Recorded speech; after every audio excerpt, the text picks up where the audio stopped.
Lo dijo él. A primera hora.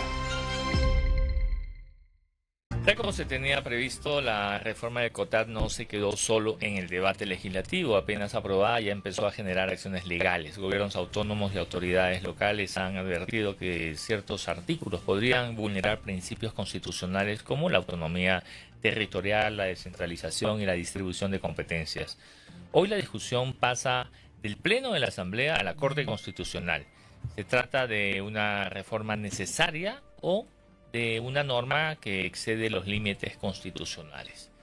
Así abrimos la entrevista con el concejal de Quito, Andrés Campaña, que lo encontramos ya vía telemática. Nos puede confirmar. Buenos días, le saludamos a Andrea Orbi. José Antonio, ¿cómo está, concejal? ¿Nos escucha bien, por favor? Buenos días, José Antonio, Andrea, un fuerte abrazo para todo el equipo de Radio Armónica y fundamentalmente a las familias quiteñas que nos están escuchando. Concejal, debe sorprender esta unión en la votación de, digamos, voy a poner el nombre. A mí personalmente no me gusta este término de oposición, ¿no es cierto? Pero se lo utiliza de manera frecuente para señalar cuando uno no está de acuerdo con otra persona o otra posición. El día de ayer hemos visto a un consejo votando casi unánimemente para aprobar, digamos, que se pueda plantear una demanda de inconstitucionalidad. Su primer análisis sobre esta unión, digamos, dentro del Consejo para esta acción. Yo no puedo hablar a nombre del Consejo Metropolitano, pero sí puedo hablar a nombre de Andrés Campaña. Yo he sido un concejal crítico a la administración de Pavel Muñoz, no opositor, porque en efecto la oposición tiene que ver en una relación ya casi personal con el alcalde. Por el contrario, nosotros hemos sido críticos de aquellos elementos que hemos considerado negativos para la ciudad y también hemos ejercido nuestro voto de apoyo en aquellos otros temas en que creemos que responden a la resolución de los grandes problemas que enfrenta la ciudad. Por ejemplo, yo he sido una persona y he tenido la oportunidad de contar con la apertura de este importante medio de comunicación para denunciar, por ejemplo, falta de gestión, bajos índices de ejecución presupuestaria. He sido también muy crítico a la hora de señalar incluso la falta de transparencia y de buen uso de los recursos públicos. Pero en ese contexto, la ley reformatoria del COTAD no resuelve esos problemas. Por el contrario, los profundiza. Mientras que yo he sido muy coherente a la hora de sostener la necesidad de que exista mayor obra pública y mejores servicios para la ciudadanía, esta reforma lo que hace es reducir sustancialmente los presupuestos y afectar los servicios sociales, es decir, afectar a la ciudadanía en general, pero de sobremanera a los grupos más vulnerables que son los beneficiarios directos de estos proyectos sociales. Es por eso que ayer he presentado la primera acción de inconstitucionalidad a las reformas del COTAD porque fundamentalmente son lesivas a los intereses de nuestra gente. El día de ayer, en una entrevista, el secretario jurídico de la presidencia, Enrique Herrería, decía ante Teleamazonas que ellos habían revisado a detalle esta ley y que no había ni una coma por la que la Corte Constitucional pudiese decir que es inconstitucional. ¿Qué decir sobre eso, concejal? Nosotros hemos planteado esta acción de inconstitucionalidad por la vulneración de varios elementos. Un primer elemento ya les he mencionado, la Constitución de la República prohíbe cualquier regresión en servicios públicos y por tanto también en derechos. En ese contexto, en el momento en que se reduce el presupuesto, que ayer también anunciaron las autoridades nacionales, se reduciría el presupuesto de 3.400 millones de dólares a 2.400 millones de dólares, es decir, 1.000 millones de dólares menos. En el caso específico de Quito, estamos hablando de una reducción de más o menos 80 millones de dólares menos. Eso significa que con esos recursos disminuidos habrán servicios que no habrá cómo sostenerlos. A más de ello, la reforma al COTAD prohibió dos partidas presupuestarias que son importantes. La primera, el personal de servicios, ¿Qué es personal de servicios? Personal de servicios, por ejemplo, son los talleristas de más de 600 puntos del 60 y piquito que atienden a más de 23,000 adultos mayores, a quienes no podremos pagar con esta reforma. Son también, y ustedes recordarán, yo promoví la ordenanza de salud mental. Hoy tenemos un equipo de psicólogos y psiquiatras del municipio que incluso trabajan 24 horas los 7 días de la semana en atender hasta primeros auxilios. Y en ese contexto han atendido a más de 47,000 personas. Con esta reforma no habrá cómo pagar a psicólogos y psiquiatras. Con esta reforma tampoco habrá cómo contratar a los veterinarios de la Unidad de Bienestar Animal que han generado más de 122,000 esterilizaciones de perritos y gatitos. Entonces, ciertamente existe una afectación de derechos y de servicios públicos que está expresamente prohibido por la Constitución. Concejal. Sí, termina la idea. Un segundo argumento de fondo, porque nosotros hemos presentado esta acción tanto por el fondo como la forma. Un segundo argumento de fondo tiene que ver con que la Constitución establece que en materia de política fiscal deben haber reglas análogas entre el gobierno nacional y los gobiernos autónomos descentralizados. Se ha mencionado de que el gran objetivo de esta ley es reducir el gasto corriente y aumentar la inversión. Con ese objetivo, yo creo que todos estamos de acuerdo. Pero ¿qué sucede? Esta norma está dirigida única y exclusivamente a los municipios y las prefecturas. Pero resulta que además es incoherente con el accionar del gobierno nacional. Por ejemplo, el municipio de Quito tiene un 41% de gasto corriente. Ojalá sea menos. Pero paralelamente, el gobierno nacional tiene un gasto corriente que está bordeando el 51%. Entonces, ¿cómo es que pretenden reducir o han planteado que el objetivo es reducir el gasto corriente cuando en sus propias narices han sido incapaces de ser eficientes en materia de política fiscal? Ese es nuestro segundo argumento. Un tercer argumento tiene que ver necesariamente con la autonomía financiera de los gobiernos autónomos descentralizados. Concejal, una pregunta técnica y política a la vez, ¿no? La técnica, digamos, conocer sus criterios es que se está afectando el principio de descentralización con esta aprobación de esta reforma del COTAD. Y la política es, ¿qué intención le ve usted a esta reforma?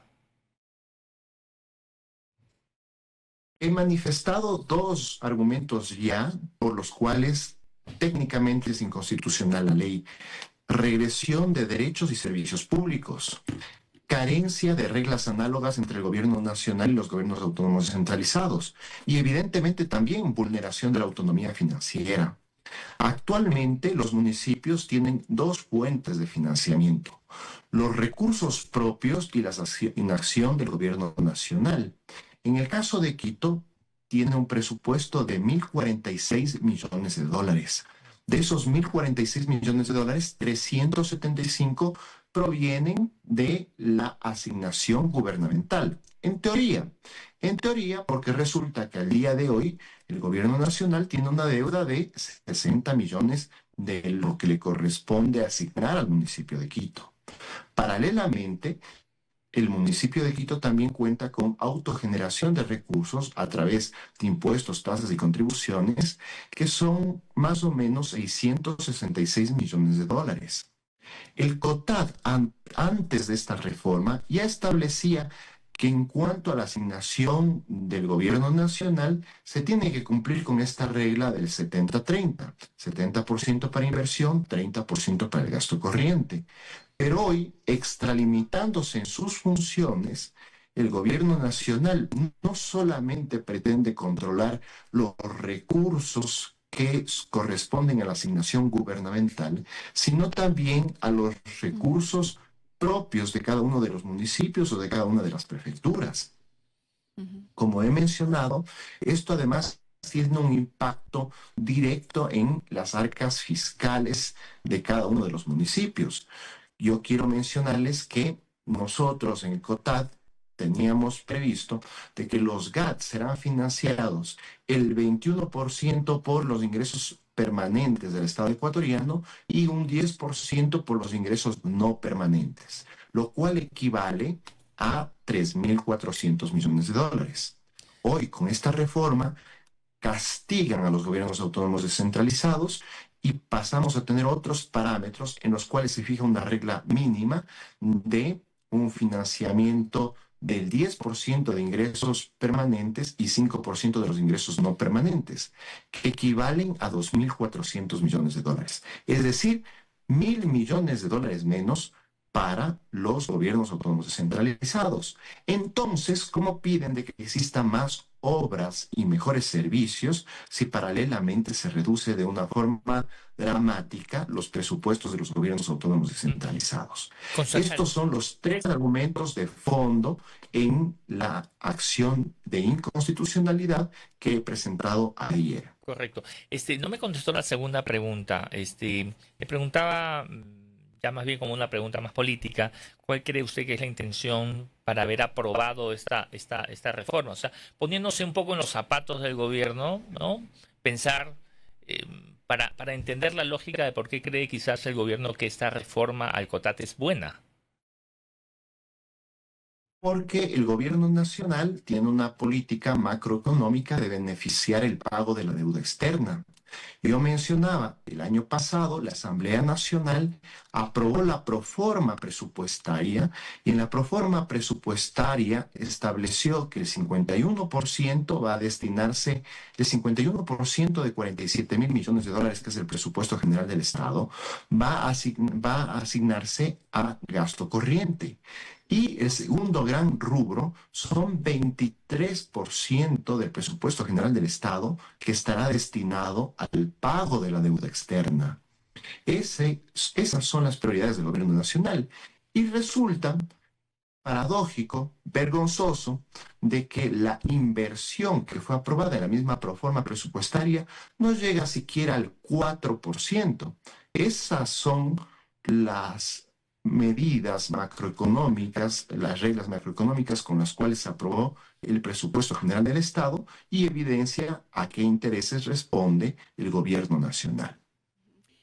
Con lo que pasó respecto de lo que pasó ayer el día en el Consejo Metropolitano de Quito, José Antonio decía que hubo casi unanimidad, pero entiendo que fueron dos concejales los que votaron en contra de que se aprobara esta resolución para que todo el Consejo se pronunciara respecto de una supuesta inconstitucionalidad a la reforma.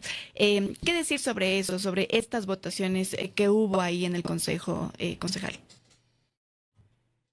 En democracia es legítimo tener pluralidad de posturas, de identidades políticas e ideológicas. Eso es legítimo en una democracia.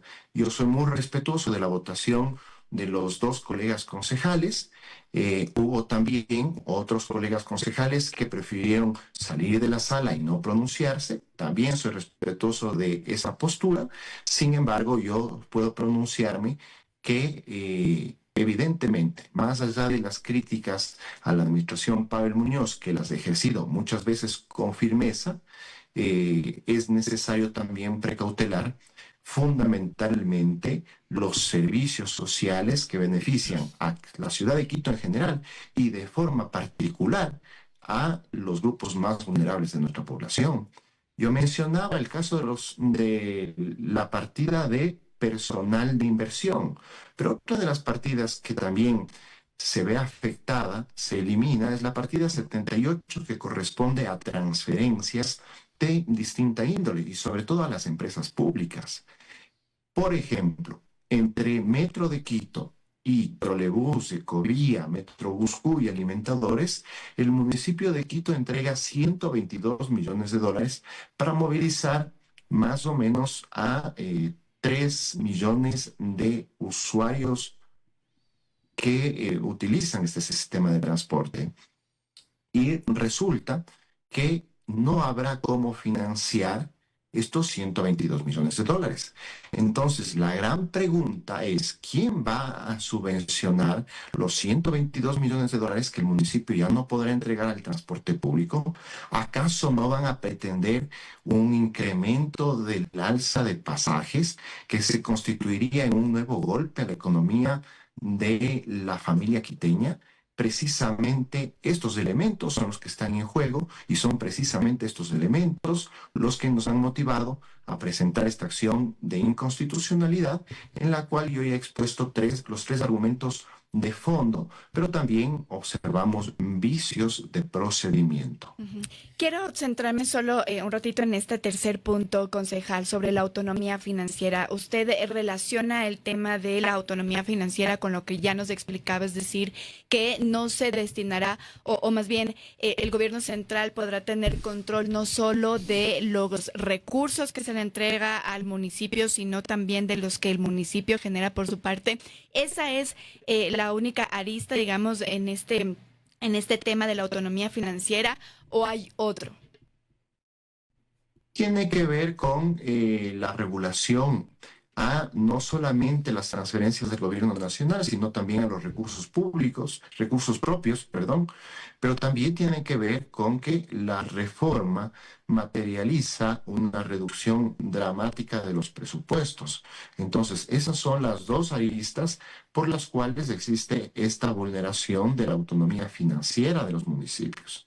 Pero yo sí quisiera dejar sentado, más allá de la autonomía de los gobiernos autónomos descentralizados, que es un principio importantísimo, dicho sea de paso, lo más importante es que la ciudadanía conozca las afectaciones en cuanto a sus servicios, en cuanto a sus derechos. En el momento en que no hay cómo pagar tampoco a los profesores de las unidades educativas, por ejemplo, de los más importantes escuelas y colegios de la ciudad capital, también hay una afectación entonces a los estudiantes. Esos son los problemas que me parece que son más prioritarios, sin negar de que también existe una violación a la autonomía financiera de los municipios. Concejal, no sé si André, ¿tienes alguna pregunta más sobre ese tema? Sobre ese tema no. ¿No? Quisiera pasar a otro tema, es otro frente abierto que tiene el municipio, del cual se está hablando muchísimo en las últimas semanas, y es lo que tiene que ver con el cobro de la tasa de recolección de basura en los residuos de agua. No sé si el sistema adoptado, digamos, es el más conveniente. Ha habido reclamos por parte de algunos ciudadanos con relación a lo que se les está cobrando, el tema de la proporcionalidad. En fin, hay tantas aristas de este tema. ¿Cómo ve este frente que tiene también en el municipio, más allá de que quizás el alcalde esté recibiendo todos los dardos en este momento, pero también hay demandas de inconstitucionalidad sobre este tema? Con mucha sinceridad, el procedimiento que fue aprobado por el Consejo Metropolitano no era el más conveniente. En mi calidad de concejal, yo había presentado una propuesta que busca que, por ejemplo, la tasa de basura sea acorde a la producción de basura. Esto sucede ya en muchas ciudades, la más cercana, Santiago de Chile, y evidentemente en varias ciudades europeas, y responde a un principio importantísimo del derecho ambiental, que es quien más contamina, más paga. Esa fue la propuesta que yo presenté en el Consejo Metropolitano. Sin embargo, evidentemente esta propuesta no tuvo el apoyo necesario para que siquiera pueda estudiarse. Ahora, hay que contextualizar qué sucedió respecto a la tasa de basura. Nosotros históricamente veníamos recaudando la tasa de basura junto a la planilla eléctrica, de energía eléctrica. Así ha venido funcionando durante varios años y así está previsto en la Ley Orgánica del Servicio Público de Energía Eléctrica. Ese es un derecho de los gobiernos autónomos descentralizados municipales, no solamente el de Quito, sino a nivel nacional. De forma unilateral, el gobierno nacional decidió dar por terminado los convenios que permitían de que siga funcionando de esa forma la recaudación de la tasa de basura. E incluso el gobierno nacional, el presidente Daniel Noboa, dijo que como ya no se va a cobrar a través de la planilla de energía eléctrica, los municipios tendrán que cobrar a través de la planilla del agua potable, que es el único otro servicio que pagamos de forma mensual. Es así que entonces los municipios se pusieron a trabajar en el cobro de la tasa de basura a través de la planilla del agua potable. Un primer problema que se presentó es que tenemos una diferencia de menos 300.000 usuarios entre la energía eléctrica y el agua potable. Y evidentemente no existe, es mi criterio personal, no existe correlación entre el consumo de agua potable con la producción de basura. De la misma forma, y aquí también quiero mencionar con la mayor sinceridad, tampoco existía correlación entre el pago de la planilla eléctrica y la generación de basura. Yo recuerdo que hay estudios, que he revisado estudios, en los cuales mencionaba un caso emblemático, los medios de comunicación. Ustedes como medio de comunicación tienen un alto consumo de energía eléctrica precisamente por el giro del negocio. Pero los medios de comunicación no es que generan mayor basura. Sin embargo, pues por concepto de tasa de basura en la planilla eléctrica pagaba una cifra mucho más alta.